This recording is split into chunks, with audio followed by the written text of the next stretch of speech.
Voltamos. Vamos continuar então com aquela noção que eu falava para vocês da diferença entre leis e normas, em que as leis se diferem das normas porque as normas têm um sentido mais amplo, porque abrangem tanto as normas escritas quanto as não escritas, sendo que é uma característica própria das leis ser sempre escrita aqui no Brasil e, portanto, feitas pelo Poder Legislativo, seja pelo Congresso Nacional, seja pelas Assembleias Legislativas ou a Câmara de Vereadores, ok?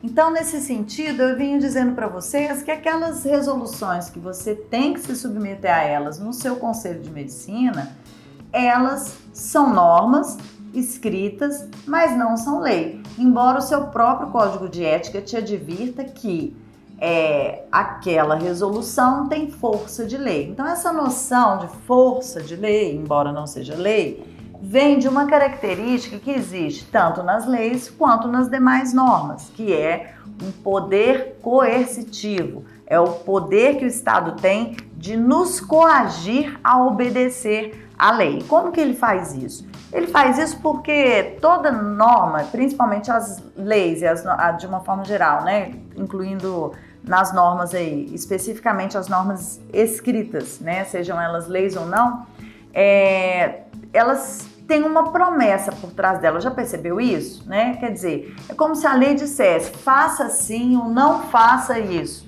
ok? Mas ela diz, de alguma forma ela diz, se não, tem uma promessa, né? Se não o quê? Se não você vai ter que devolver o dinheiro, se não você vai sofrer uma pena de natureza penal, se a norma for penal, você pode ser preso, você pode sofrer restrição de direitos, você pode sofrer uma pena de multa, mas se não for penal, você pode pagar uma multa administrativa, você pode perder o direito, né, outros direitos que você poderia exercer, você pode, no caso dos conselhos, sofrer uma advertência, você pode sofrer uma suspensão, você pode ter a sua licença como médico cassada, né? Você vai perder sua inscrição como médico. Tem sempre uma promessa por trás. Ou seja, toda norma, né, que será, portanto, escrita e que tem esse poder coercitivo, ela nos traz a promessa de uma consequência por termos descumprido aquela norma. E é isso que faz a gente obedecê-la. Né? Se as normas fossem um pedido, a gente falava, não quero, não estou afim de cumprir, não estou afim de fazer isso. E isso, portanto, é o temor, né, de que algo nos acontecerá como consequência que nos faz obedecer à lei. Tanto é que a gente tem aquela lei ou aquelas normas que a gente fala assim, essa lei não pegou. Não devia existir isso, né, gente? Não devia existir isso. Por quê? Porque se a lei foi feita, né, então é para ser cumprida. E, na verdade, a lei não pegou, aquela lei não pegou, isso decorre muito mais da omissão do Estado, de uma forma que vai aí, né, se personalizar na figura dos agentes públicos, das autoridades, na omissão deles em dar cumprimento para a lei. Então, se a lei não pega, é porque tem alguém prevaricando, que é um crime, né, cometido por servidores públicos, por agentes da administração pública, que, sem precisar da gente ter uma razão específica, simplesmente pela vontade deles, eles não cumprem a lei. É por isso que a lei não pega, porque ela está lá, com certeza, né, com as suas previsões para trazer consequências jurídicas na vida das pessoas que descumprem aquela lei. Então, quando o Código de Trânsito saiu, eu me lembro, talvez você ainda não fosse nascido para a vida, né? Mas quando o Código de Trânsito, então, foi publicado, as pessoas falavam, né? Não vai pegar. Esse negócio de usar cinto de segurança, eu não vou usar, né? Eu não quero, eu não vou fazer isso, eu não vou fazer aquilo. E aí as pessoas eram multadas. Primeira multa, segunda multa, e aquilo foi educando o cidadão. E hoje você vê que as regras do Código de Trânsito, as mais simples, que ninguém queria cumprir, porque, gente, eu dirigi assim a vida inteira. Que coisa chata, sempre deu certo. Mentira, né, gente? As pessoas morriam mais sem cinto de segurança, por exemplo. né? As crianças eram transportadas, eu fui uma criança transportada assim, né, gente? Sendo julgada de um lado para o outro no carro. Eu comia o banco do carro, só pra você ter uma noção como é que a pessoa estava livre e solta dentro do carro, né? Eu tive coleguinha de jardim de infância que veio a óbito porque foi mexer na porta do carro, né? E caiu e faleceu, né? Então isso eu era criança. Então antes era assim, mas depois deixou de ser. Por quê? Pelo rigor que as autoridades buscaram cumprir o Código de Trânsito. Outras leis? Não. Outras leis parece que as autoridades não estão interessadas, tá? Mas nós, né, quanto mais correto você quer ser, quanto mais adequado você quer ser, quanto menos problema você quer ter na sua vida, mais a gente busca cumprir as normas. Agora, é bem verdade que nós não conhecemos de todas as leis, não conhecemos mesmo, nem eu, Deus me livre, né, que eu ficaria louca, porque são muitas leis, né? Nós temos um volume de leis realmente muito grande, porque nós temos que considerar toda a legislação federal, que não é feita só das leis comuns, nós já vamos ver isso, né? Que a gente tem noção de que lei é tudo a mesma coisa, também não é. Nós temos espécies de leis diferentes. Isso acontece no âmbito federal, acontece no âmbito estadual e no âmbito municipal. E daí já começam os nossos problemas, porque às vezes a lei do seu município fala uma coisa e a lei do estado ou a lei federal fala outra. Aí você fala, ops, quem que eu devo obedecer? Outro dia um aluno me contou que se recorda de há muitos anos atrás, na cidade dele, fizeram uma lei para proibir de comer melancia. Não me pergunte por quê, eu pesquisei, parece que é verdade isso. Não me pergunte por que a pobre coitada da melancia não podia ser comida ou qual era o problema da melancia, né? Mas você veja que tem certas coisas que a gente já olha e fala, gente, por favor, né? Mas o problema é quando vira lei. Porque há ali uma presunção de que nós temos que acatar aquilo. E aí, outra questão que nós vamos discutir aqui na nossa matéria é como eu me posicionar diante, às vezes, desses abusos que tem do Estado. O que eu faço com isso? Quer dizer, também a gente tem que obedecer tudo que colocam pra gente, é isso, né? Eu não posso mais comer melancia, é isso, porque um vereador resolveu, os vereadores concordaram, a gente não pode comer melancia.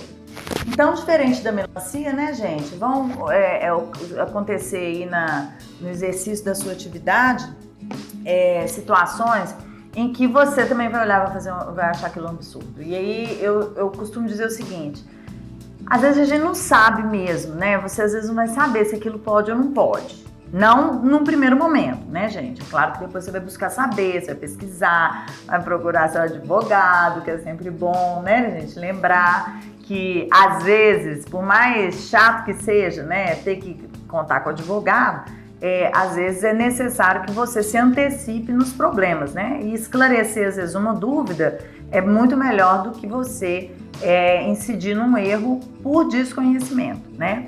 Então, você vai olhar para aquela situação e vai ter aquela percepção assim, esse negócio tá esquisito, pode ser uma resolução do seu conselho. Esse negócio tá esquisito, estão me proibindo de fazer isso, ou estão me mandando fazer dessa forma. Aí você conversa com o seu colega, aí ele fala, também achei. Então, já são dois, você entendeu? Aí daqui a pouco tá todo mundo comentando assim, você viu? Então, peraí, tá todo mundo equivocado diante da noção que as pessoas têm sobre as normas fundamentais, aquelas que vão dar embasamento para esse tipo de regulamentação, né? Estamos todos equivocados, não sabíamos de nada, ou essa percepção no senso comum ali da sua amostragem já te sinaliza que realmente pode ter alguma coisa errada, né? Eu particularmente vejo como advogada questões do conselho que eu entendo abusivas. Eu entendo abusivas baseado no senso que eu tenho de legalidade a partir da Constituição Federal e com parâmetros em determinadas leis. Então, eu particularmente acho abusivo por parte do Conselho impedir que os médicos divulguem as suas especialidades, tantas quantas forem, né? Existe uma restrição sobre isso. Ora, não estou aqui questionando que médico nenhum seria capaz de verdade de ser super especialista em várias especialidades, porque não é essa a questão. Porque quando você se forma em medicina, você está apta a exercer a medicina, não importa a especialidade que seja. Você só não pode, obviamente, se dizer especialista em uma coisa que você não é. Mas veja que, inclusive, isso se comprova todos os dias no nosso país. Veja que você, quando vai fazer um plantão, por exemplo, quando você é o único médico de um hospital, ninguém quer saber qual que é a sua especialidade. Nós queremos saber se você é médico. E como médico, nós estamos presumindo que você tem a capacidade de atender em quaisquer das especialidades, não como especialista. Então, se você pode fazer tudo, então, quanto mais especialidades, isso não diz contra você. E isso também não induz a população a nada, a um erro, né? Minha forma de pensar. Mas se você quer combater essa norma, como é que você faz? Nós temos aí, né? Vocês já devem ter visto, isso circulou, né, nas redes sociais, uma discussão jurídica judicial, na verdade, que está existindo sobre se você pode divulgar amplamente no seu currículo, né, na forma de você se apresentar para as pessoas, que você é especialista porque você fez um curso de especialização de no mínimo 360 horas nos termos do que o MEC estabelece como característica e requisito para preencher para você ter uma especialização. Especialização que eu estou dizendo, portanto, nos termos do que o MEC estabelece para todas as instituições de ensino e para todos os campos de formação. Percebe? Então você tem, na verdade, uma denominação que coincide. O curso de 360 horas na modalidade de pós-graduação, né, em sentido amplo, estabelecido pelo MEC, te dá a condição de especialista, eu posso me dizer especialista porque eu fiz uma pós dessa, assim como é denominado especialista quem fez a residência médica ou quem atingiu outros requisitos estabelecidos conforme a área de especialidade pelo conselho, em especial pelas sociedades e associações. Que, aliás, eu também entendo que tem abuso aí. No que, professora? Gente, até o final da aula eu piro, né? Com tanta informação de que certas coisas não são tão adequadas assim. Mas eu estou passando essa noção não apenas para vocês refletirem, mas para a gente raciocinar o conteúdo dessa disciplina, que é isso que eu quero. Eu quero que no final você fale assim, não, isso eu não sou obrigado. E como que eu faço para não ser obrigado? Como que eu reivindico o meu direito de não ter que me submeter a determinadas normas, né? Então, o que eu dizia é que também acho abusivo o conselho delegar um poder que é dele, eu já vou explicar para você por quê, para sociedades e associações de especialidade que são, na verdade, né, pessoas jurídicas de direito privado e não deveriam receber esse tipo de delegação de um poder de ordem pública. Mas só para vocês entenderem que você deve sim questionar as normas. Isso tudo que eu dizia para vocês do poder coercitivo que o Estado tem de nos submeter às leis, às normas que estão estabelecidas para nós, né? Então, no próximo vídeo, eu continuo explicando para vocês de onde que eu tiro essas ideias que eu estou trazendo aqui para vocês. Até lá!